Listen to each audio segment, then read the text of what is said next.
Eccoci con Matteo Barbini, un 1-1 oggi che ci lascia forse come domenica scorsa un po' di amaro in bocca. L'Ovis Presiano comunque che non ha demeritato, ha cercato il pareggio una volta in svantaggio e l'ha trovato. È che il Porto una volta in vantaggio invece un po' si siede, come mai? Purtroppo dobbiamo fare un ulteriore salto di qualità, dobbiamo acquisire ancora una mentalità vincente da squadra che vuole ambire a fare delle cose grandi che nessuno o che pochi si aspetterebbero.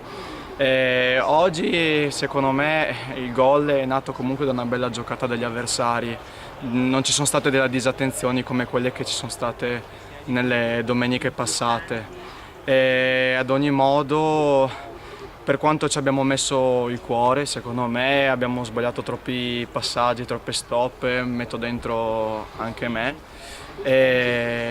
Quindi ci manca un pizzico di precisione, non parlerei neanche di cattiveria, ci manca precisione. Sì, oggi il campo era perfetto, insomma si poteva, chi aveva giocatori tecnici, tu sei uno di questi, poteva dare il meglio. È che giocare qua per il Portogallo non è mai stato facile, l'anno scorso l'ultima l'abbiamo persa, però quello che è la nota positiva, e dicevo anche al mister, è che manteniamo l'imbattibilità. Sì. E domenica abbiamo l'ultima in classifica che non bisogna prendere sotto gamba perché verrà al Mechia per fare risultato, e voi non andate giù di morale certamente per un pari, e che con la vittoria si andava a un punto dal Porto Mansueto, visto che ha perso col Treviso.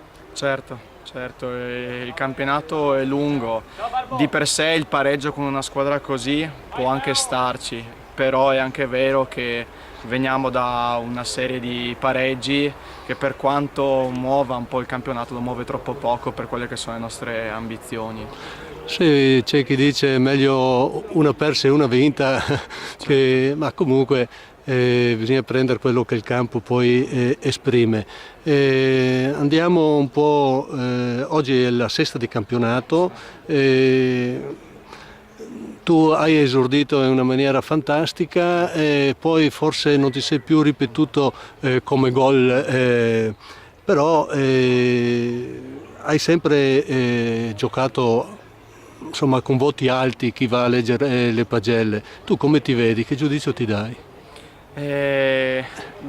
Io guardando gli ultimi anni non sono mai stato un bomber.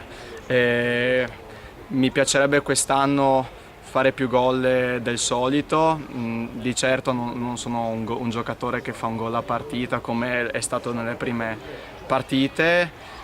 Oggi ho avuto una bella occasione nel primo tempo, ma sono sempre trovata sul destro oggi, e purtroppo devo migliorare con il piede che non è il mio, però mi sono sempre avvicinato al gol. Ogni partita ho avuto almeno un'occasione buona per segnare. La scorsa domenica ho beccato il palo, poi per fortuna c'è stato il gol. Comunque, appunto, l'importante è che ci sia la prestazione, poi il gol se c'è tanto meglio. Allora, chiudiamo sulla convinzione che avete voi come giocatori, come squadra. Avendo giocato con le più forti, vi sentite alla pari? Secondo me alcune squadre hanno più qualità come singoli giocatori, però noi abbiamo un gruppo, una coesione e un carattere che non sempre riusciamo a mantenere durante i 90 minuti, che altre squadre non hanno. In passato ho giocato in squadre che sulla carta erano le squadre più blasonate, ma avevo la sensazione che mancasse il gruppo, e questo elemento invece quest'anno lo sento fortemente, ed è un'arma più importante della qualità, del fisico. Cioè la distanza dovrebbe venire fuori. Quindi secondo me alla fine ce la giochiamo benissimo. Bene, grazie Bilanciamo Matteo. tutto. Grazie. Arrivederci.